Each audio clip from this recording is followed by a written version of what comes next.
Bismillahirrahmanirrahim. Assalamualaikum warahmatullahi wabarakatuh. Salam Pramuka. Bertemu lagi bersama saya Ramdhani. Izin perkenalan terlebih dahulu. Saya merupakan anggota Dewan Kehormatan Ken Santang dan Dia Pitaloka dan merupakan Purna angkatan 43. Oke, alhamdulillahirrahmanirrahim. Dalam kesempatan ini saya diberi kesempatan untuk menjelaskan tentang keprotokolan. Namun sebelum itu saya meminta izin dan mohon izin kepada para pembina, para pelatih, dan kakak-kakak semuanya. Izin menyampaikan sebelumnya, yaitu keprotokolan ya, langsung aja. Oke, sebelumnya bertanya nih, apa sih bedanya protokol dan MC? Nah, nih teman-teman, kalau MC itu adalah pembawa acara dengan tujuannya itu untuk mengatur jalannya suatu acara. Sedangkan protokol itu yaitu aturan atau include-nya itu dari keprotokolan itu disebut dengan protokol. Nah, keprotokolan ini diatur dalam Undang-Undang Nomor 9 Tahun 2010. Sekali lagi Undang-Undang Nomor 9 Tahun 2010. Yaitu bab 1 ketentuan pasal 1. Keprotokolan adalah serangkaian kegiatan yang berkaitan dengan aturan dalam acara kenegaraan ataupun resmi yang meliputi tata tempat, tata upacara, tata penghormatan sebagai bentuk penghormatan kepada para tamu yang hadir itu sesuai dengan jabatannya masing-masing. Nah, kalau tata tempat sendiri itu diatur dalam bab 4 pasal 9, 10 dan 11, yaitu tujuannya untuk mengatur tempat duduknya para pejabat. Terdapat 3 tamu undangan, yaitu Kak Kuarcap, Kak Kuaran, dan Kak Mabigus. Nah, untuk Kak Kuarcap sendiri itu teman-teman bisa memposisikan Kak Kuarcap itu di tengah-tengah antara Kak Kuaran dan Kak Mabigus. Nah, untuk Kak Kuaran itu posisinya berada di sebelah kanan Kak Mabigus dan di sebelah kanan Kak Kuarcap, dan untuk di sebelah kirinya itu Kak Mabigus. Nah, jadi kakak-kakak harus memperhatikan nih posisi tempat duduk 4 orang, 5 orang, 6 orang dan seterusnya itu. Jangan sampai salah penempatan dalam tata tempat ini. Yang kedua yaitu tata upacara, yaitu suatu aturan untuk melaksanakan dalam acara resmi ataupun acara kenegaraan. Biasanya upacara ini dilaksanakan yaitu dalam memperingati hari proklamasi, hari besar nasional, dan hari lahir suatu lembaga atau suatu organisasi. Nah, di sini teman-teman harus memperhatikan yaitu kelengkapan upacara. Kelengkapan upacara itu meliputi apa sih? Itu pertama, inspektur upacara atau yang lebih kita kenal itu pembina upacara, disusul dengan komandan upacara atau yang lebih kita kenal itu pemimpin upacara, perwira upacara, peserta upacara, pembacaan teks atau yang lebih pembawa teks atau yang lebih kenal kita dengan ajudan, pembaca teks atau naskah, dan selanjutnya pembawa acara. Itu harus diperhatikan teman-teman dan harus dipersiapkan terlebih dahulu melalui latihan-latihan supaya tidak ada problem ketika pelaksanaan upacara berlangsung. Untuk kelengkapan selanjutnya yaitu dalam upacara yaitu bendera, tiang bendera, mimbar upacara, naskah proklamasi, naskah Pancasila, naskah Undang-Undang Dasar Negara tahun 1945, dan selanjutnya itu teks doa. Nah, upacara ini biasanya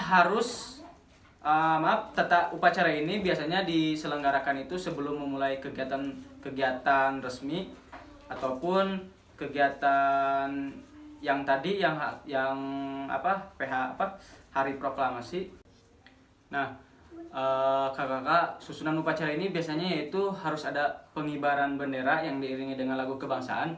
Biasanya lagu kebangsaan itu harus secara live ya, misalkan dari chord musik ataupun paduan suara, dan selanjutnya mengheningkan cipta, pembacaan naskah Pancasila, undang-undang, dan doa.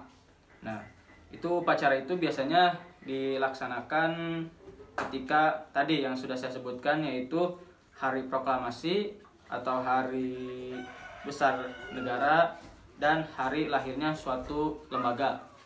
Nah, untuk selanjutnya yaitu tata penghormatan. Apa sih tujuan tata penghormatan? Tata penghormatan ini yaitu kakak-kakak yaitu untuk memberikan penghormatan kepada tamu yang hadir dalam kegiatan tersebut, baik itu tamu dari luar negeri maupun tokoh masyarakat.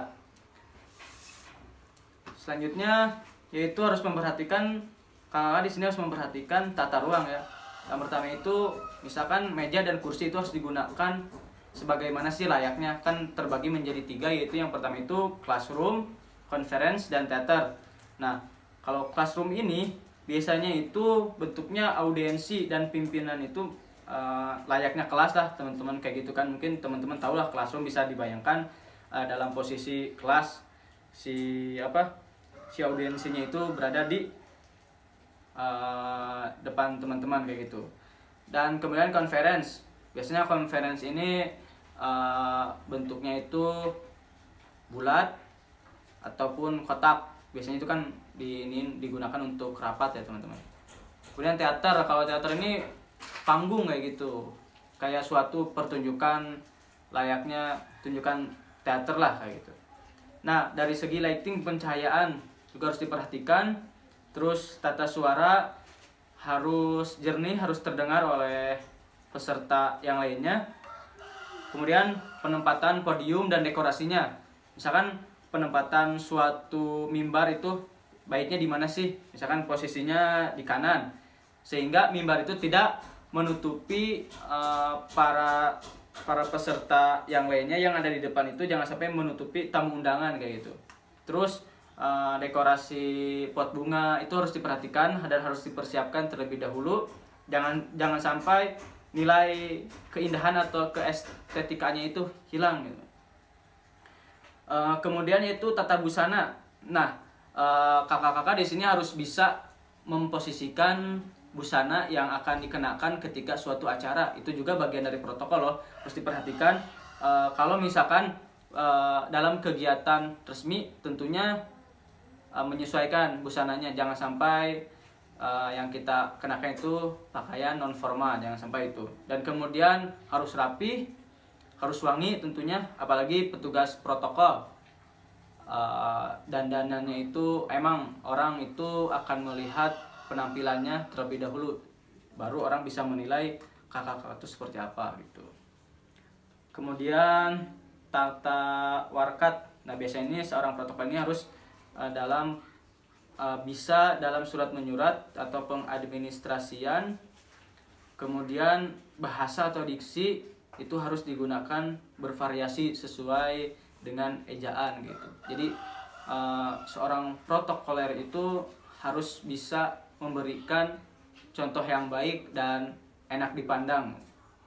Dan acara keprotokolan itu dibagi menjadi 2. Yang pertama itu acara kenegaraan dan acara resmi. Biasanya acara kenegaraan itu yang dilaksanakan panitianya oleh panitia negara, misalkan baik itu di ibu kota ataupun di luar kota. Sedangkan acara resmi itu yang dilaksanakan oleh lembaga atau instansi pemerintah atau organisasi yang menghadirkan para pejabat. Mungkin sekian tentang keprotokolan. Selanjutnya ada yang ingin ditanyakan? Terus apa hubungannya sih Kak antara pramuka dan protokol? Oke, baik, izinkan saya menjawab. Pramuka dan protokol itu pramuka dan keprotokolan itu satu kesatuan yang tidak bisa dipisahkan. Karena kenapa? Fungsinya protokol ini yaitu untuk mengatur jalannya acara ya. Jadi sehingga acara tersebut berjalan dengan lancar gitu. Sehingga memberikan pelayanan yang sangat baik ketika dalam kegiatan berlangsung. Misalkan ketika ada suatu pejabat yang datang ke dalam acara tersebut, kita bisa memprioritaskan para tamu undangan dan sesuai jabatannya tentunya ya, untuk kakak-kakak sekalian, sehingga acara tersebut memberikan kesan yang sangat menarik gitu ketika acara tersebut menggunakan keprotokolan yang memang sudah diatur dalam Undang-Undang Nomor 9 Tahun 2010 ini. Dan tentunya untuk seorang petugas protokol nih, yang pertama itu kita harus berjiwa ramah, sopan santun, mudah apa ya, mudah berbaur lah gitu, dan memberikan kesan yang terbaik lah untuk tamunya itu. Dan tentunya penampilan harus rapi, harus wangi, dan dalam tutur katanya itu harus istilahnya memberikan kesan yang sangat luar biasa lah gitu. Jadi menjadikan contoh dan public figure, sehingga oh, pramuka nih ada protokolnya yang memang apa ya, memang memberikan sesuatu yang terbaik lah istilahnya untuk suatu kegiatan, sehingga berjalan dengan lancar, rapih, dan tentunya memberikan kesan yang sangat luar biasa. Selanjutnya di pramuka itu kalau nggak salah ada protokolnya ya kak. Itu Ya. tuh kayak gimana sih kak?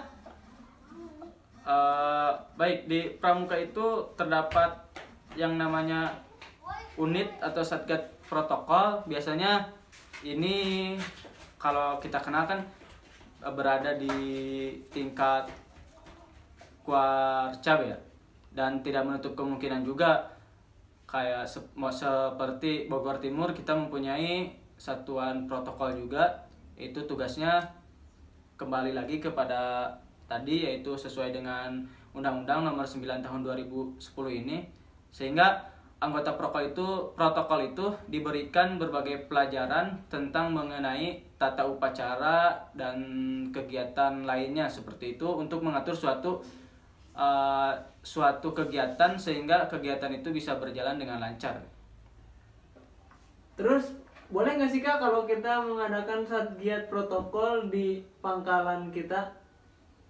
Oh, tentunya dong, boleh, karena selain kita telah melaksanakan, kita Mandua itu terkenal dengan kegiatannya yang udah nasional lah kayak gitu. Jadi menurut saya pribadi itu sudah layak, sudah sangat relevan kita untuk membentuk satuan unit protokol, karena contoh yang sudah ada seperti yang kita ketahui yaitu UIN Bandung ya, itu protokolnya sangat hebat dan menjadi barometer untuk protokol-protokol lainnya, sehingga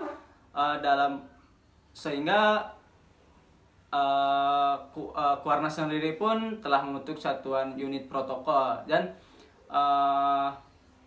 sangat dibutuhkan sih. Seperti untuk mengatur kegiatan itu ada pasukan khususnya tersendiri gitu untuk mengatur suatu acara tersebut. Oke, segitu saja pemaparan keprotokolan dari saya. Mohon maaf jika ada kata ataupun materi yang kurang. Jika kakak-kakak sekalian penasaran dan ingin apa sih kepo gitu, silahkan tuangkan pertanyaannya di kolom komentar. Namun sebelum itu jangan lupa like, share, and subscribe channel ini biar terus berkembang dan memberikan pengetahuan yang lengkap mengenai dunia kepramukaan. Oke, sekian dari saya Ramdhani. Mohon izin pamit. Terima kasih. Assalamualaikum warahmatullahi wabarakatuh. Salam pramuka.